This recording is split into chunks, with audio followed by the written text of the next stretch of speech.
गुरु पूर्णिमा या व्यास पूर्णिमा। व्यास पूर्णिमा को ही गुरु पूर्णिमा कहते हैं। यह पूर्णिमा आषाढ़ माह की पूर्णिमा को मनाई जाती है। इस दिन गुरु पूजा का विधान है। गुरु के प्रति नतमस्तक होकर कृतज्ञता व्यक्त करने का दिन है गुरु पूर्णिमा। गुरु के लिए पूर्णिमा से बढ़कर और कोई तिथि नहीं हो सकती। जो स्वयं में पूर्ण है वही तो पूर्णत्व की प्राप्ति दूसरों को करा सकता है। पूर्णिमा के चंद्रमा की भांति जिसके जीवन में केवल प्रकाश है, वही तो अपने शिष्यों को अंतःकरण में ज्ञान रूपी चंद्र की किरणें बिखेर सकता है। गुरु कृपा असंभव को संभव बनाती है। गुरु कृपा शिष्य के हृदय में अथाग ज्ञान का संचार करती है। आदिकाल में विद्यार्थी गुरुकुलों में शिक्षा प्राप्त करते थे। छात्र इस दिन श्रद्धा भाव से प्रेरित होकर अपने गुरु का पूजन करके अपनी शक्ति अनुसार दक्षिणा देकर उन्हें प्रसन्न करते थे।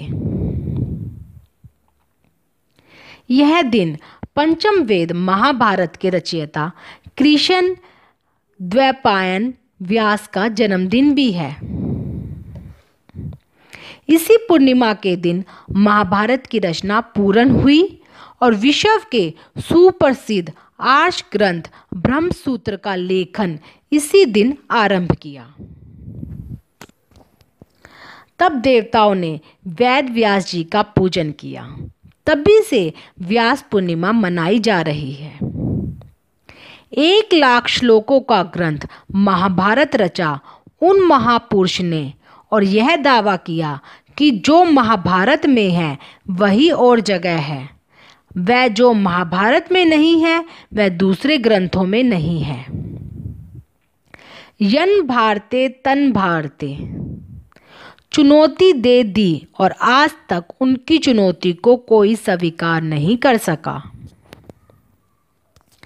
ऐसे व्यास जी इतने दिव्य दृष्टि संपन्न थे कि पद पद पर पांडवों को बताते कि अब ऐसा होगा और कौरवों को भी बताते कि तुम ऐसा ना करो।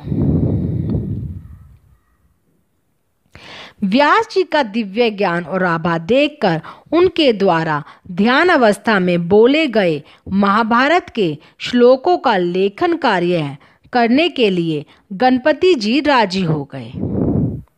वे संस्कृत के प्रकांड विद्वान थे और उन्होंने चारों वेदों की भी रचना की थी। 18 पुराणों और उप पुराणों की रचना की। इस कारण उनका एक नाम वेद व्यास भी है।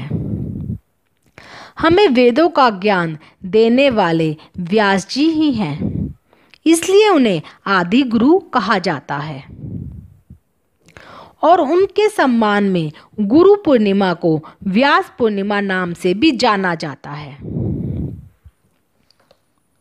उनकी स्मृति को ताजा रखने के लिए हमें अपने गुरुओं को व्यास जी का ही अंश मानकर उनकी पूजा करनी चाहिए।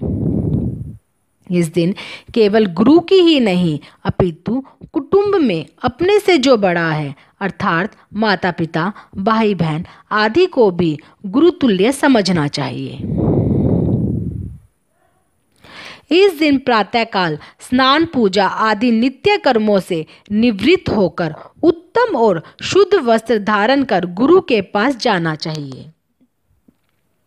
गुरु को ऊंचे सुसज्जित आसन पर बैठाकर पुष्पमाला पहनानी चाहिए। इसके बाद वस्त्र फल फूल व माला अर्पण कर धन भेंट करना चाहिए। इस प्रकार श्रद्धापूर्वक पूजन करने से गुरु का आशीर्वाद प्राप्त होता है। गुरु के आशीर्वाद से ही विद्यार्थी को विद्या आती है। उसके हृदय का अज्ञानता का अंधकार दूर होता है। गुरु का आशीर्वाद ही प्राणी मात्र के लिए कल्याणकारी ज्ञानवर्धक और मंगल करने वाला होता है। संसार की संपूर्ण विद्याएं गुरु की कृपा से ही होती है और गुरु के आशीर्वाद से ही दी हुई विद्या सिद्ध और सफल होती है। हिंदू परंपरा में गुरु को ईश्वर से भी आगे का स्थान प्राप्त है। तभी तो कहा गया है कि हरि रूठे गुरु ठोर है, गुरु रूठे नहीं ठोर। गुरु आत्मा परमात्मा के मध्य का संबंध होता है।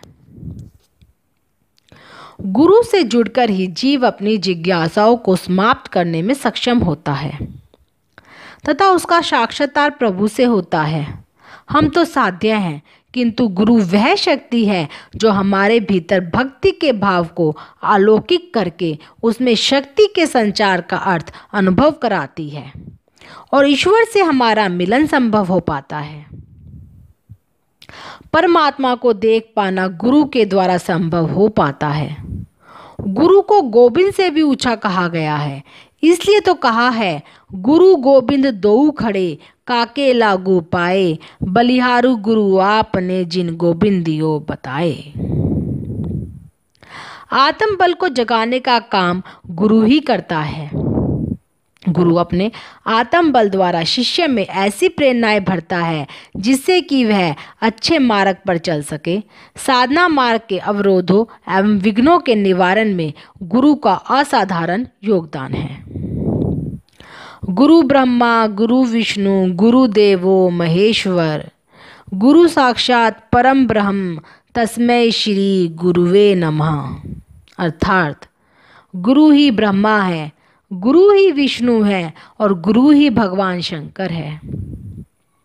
गुरु ही साक्षात परम ब्रह्म है। ऐसे गुरु को मैं प्रणाम करता हूँ। शास्त्रों में गु का अर्थ बताया है अंधकार या मूल अज्ञान और रू का अर्थ किया गया है उसका निरोधक। तो गुरु को गुरु इसलिए कहा जाता है कि वे अज्ञान तिमिर का ज्ञानंजन शलाका से निवारण कर देता है। अर्थात अंधकार को हटाकर प्रकाश की ओर ले जाने वाले को गुरु कहा जाता है। गुरु तथा देवता में समानता के लिए एक श्लोक में कहा गया है कि जैसी भक्ति की आवश्यकता देवता के लिए है वैसी ही गुरु के लिए भी, बल्कि सद्गुरु की कृपा से ईश्वर का साक्षात्कार भी संभव है। गुरु की कृपा के अभाव में कुछ भी संभव नहीं है। तमसो मां ज्योतिर्गम्य, अंधकार की बजाय प्रकाश की ओर ले जाना ही गुरुत्व है। गुरु शिष्य को अंततः शक्ति से ही परिचित नहीं कराता, बल्कि उसे जागृत एवं विकसित करने के हर संभव उपाय भी बताता है। गुरु वह व्यक्ति है जो ज्ञान की गंगा बहाता है तथा अपने शिष्यों को अंधकार से प्रकाश की ओर ले जाता है। प्राचीन काल में गुरु की आज्ञा भगवान का आदेश होती थी। इसके कई प्रमाण हैं, परंतु सबसे अच्छा उदाहरण एकलव्य का है, जिसने गुरु द्रोण की मूर्ति रखकर शिक्षा ग्रहण की थी, परंतु फिर भी गुरु द्रोण के गुरु दक्षिणा में दाएं हाथ का अंगूठा मांगने पर बिना किसी संदेह के तुरंत अपना अंगूठा काट कर दे दिया था, क्योंकि आज गुरु की आज्ञा का पालन एकलव्य की तरह विरले ही कोई करता हो। हमें यह याद रखना चाहिए कि महात्माओं का श्राप भी मोक्ष की प्राप्ति कराता है। यदि राजा परीक्षित को ऋषि का श्राप नहीं होता तो उनकी संसार के प्रति जो आसक्ति थी वह दूर नहीं होती। आसक्ति होने के कारण उन्हें वैराग्य नहीं होता और वैराग्य के बिना श्रीमद् भगवत के श्रवण का अधिकार प्राप्त नहीं होता। श्राद्धु के श्राप से ही उन्हें भगवान नारायण शुक्रदेव के दर्शन और उनके द्वारा दैव दुर्लभ श्रीमद् भगवत का श्रवण प्राप्त हुआ। संत कबीर ने कहा है, जैसी प्रीति कुटुंब की तैसी गुरु से होए, कहे कबीरता दास का पला न पकड़े कोए। जितना इस नश्वर संसार से, छल कपट से और दुख देने वाली चीजों से प्रीति है, उससे आदि अगर भगवान से हो जाए तो तुम्हारा तो बेड़ा पार हो जाएगा। तुम्हारे दर्शन कराने वाले का भी पुण्योदय हो जाएगा। आषाढ़ पूर्णिमा को गुरु पूर्णिमा के रूप में मनाने का क्या राज है? और भी प्यारी पूर्णिमाएं हैं, शरद पूर्णिमा है, उसको क्यों नहीं चुन लिया? लेकिन चुनने वालों का कोई ख्याल है, कोई इशारा है। वह यह है कि गुरु तो है पूर्णिमा जैसा और शिष्य है आषाढ़ जैसा। शरद पूर्णिमा का चांद तो सुंदर होता है क्योंकि आकाश खाली है, वहाँ शिष्य है ही नहीं, गुरु अकेला है।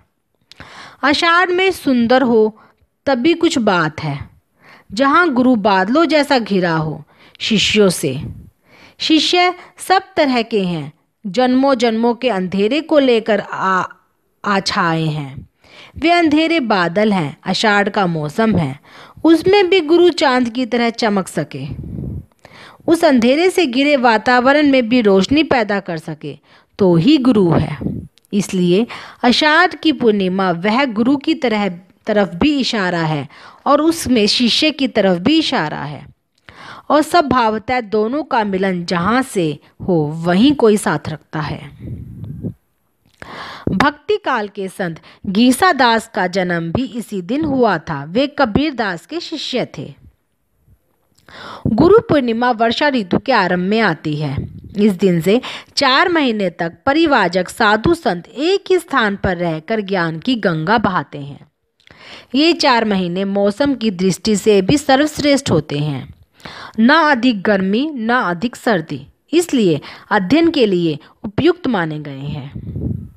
जैसे सूर्य के ताप से तप्त भूमि को वर्षा से शीतलता एवं फसल पैदा करने की शक्ति मिलती है, वैसे ही गुरु चरणों में उपस्थित साधकों को ज्ञान, शांति, भक्ति और योग शक्ति प्राप्त करने की शक्ति मिलती है। बौद्ध ग्रंथों के अनुसार ज्ञान प्राप्ति के 5 सप्ताह बाद भगवान बुद्ध ने सारनाथ पहुँचे आषाढ़ पूर्णिमा के दिन अपने प्रथम 5 शिष्यों को उपदेश दिया था। इसे बौद्ध ग्रंथों में धर्म चक्र प्रवर्तन कहा जाता है। बौद्ध धर्मावलंबी इसी गुरु शिष्य परंपरा के तहत गुरु पूर्णिमा मनाते हैं।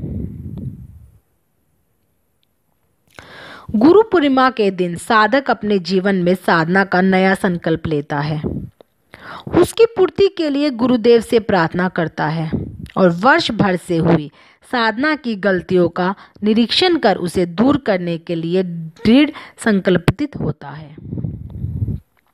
गुरु पूर्णिमा का पर्व साधक को अपने जीवन में साधना के प्रति सचेत करने का पर्व है। मंत्रदाता सद्गुरु के प्रति जितनी श्रद्धा होगी, जितना आदर होगा, उतना ही अधिक लाभ होगा। जिसके जीवन में गुरु दीक्षा होती है वह कभी नरक में नहीं जाता। गुरु व्यक्ति को अंधकार से प्रकाश में ले जाने का कार्य करता है। सरल शब्दों में गुरु को ज्ञान का पुंज कहा जा सकता है। आज भी इस तथ्य का महत्व कम नहीं है। विद्यालयों और शिक्षण संस्थाओं में विद्यार्थियों द्वारा आज भी इस दिन गुरु को सम्मानित किया जाता है। मंदिरों में पूजा होती है, पवित्र नदियों में स्नान होते हैं, जगह जगह भंडारे होते हैं और मेलों का आयोजन किया जाता है।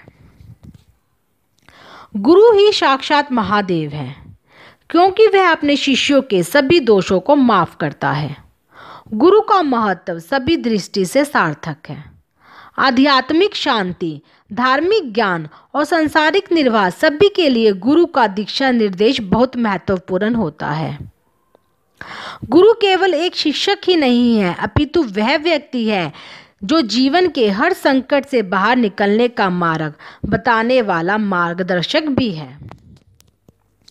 आज विश्व स्तर पर जितनी भी समस्याएं दिखाई दे रही है, उनका मूल कारण है गुरु शिष्य परंपरा का टूटना। आज गुरु शिष्य में भक्ति का अभाव, गुरु का धर्म, शिष्य को लूटना जो गुरुओं को गुरुता से पतित करता है। यही कारण है कि विद्या का लक्ष्य मोक्ष न होकर धनार्जन है। ऐसे में श्रद्धा का अभाव स्वाभाविक है। अनंतः अनाचार, अत्याचार, व्यभिचार, भ्रष्टाराधि, कदाचार बढ़ा। व्यासत्व यानी गुरुत्व अर्थात संपादकत्व का उत्पादन परामर्श है। क्या करें गुरु पूर्णिमा के दिन? प्रातः घर की सफाई, स्नान आदि नित्य क्रम से निवृत्त होकर साफ सुथरे वस्त्र धारण करके तैयार हो जाएं। घर के किसी पवित्र स्थान पर पटिए पर सफेद वस्त्र बिछाकर उस पर 12-12 रेखाएं बनाकर व्यासपीठ बनाना चाहिए। फिर हमें गुरु परंपरा सिद्ध यर्थ व्यास पूजाम करियेशे मंत्र से पूजा का संकल्प लेना चाहिए। तत्पश्चात 10 दिशाओं में अक्ष छोड़ना चाहिए। फिर व्यास जी, ब्रह्मा जी, शुक्रदेव जी, गोविंद स्वामी जी और शंकराचार्य जी के नाम मंत्र से पूजा का आह्वान करना चाहिए। अब अपने गुरु अथवा उनके चरित्र की पूजा करके उन्हें यथा योग्य दक्षिणा देनी चाहिए।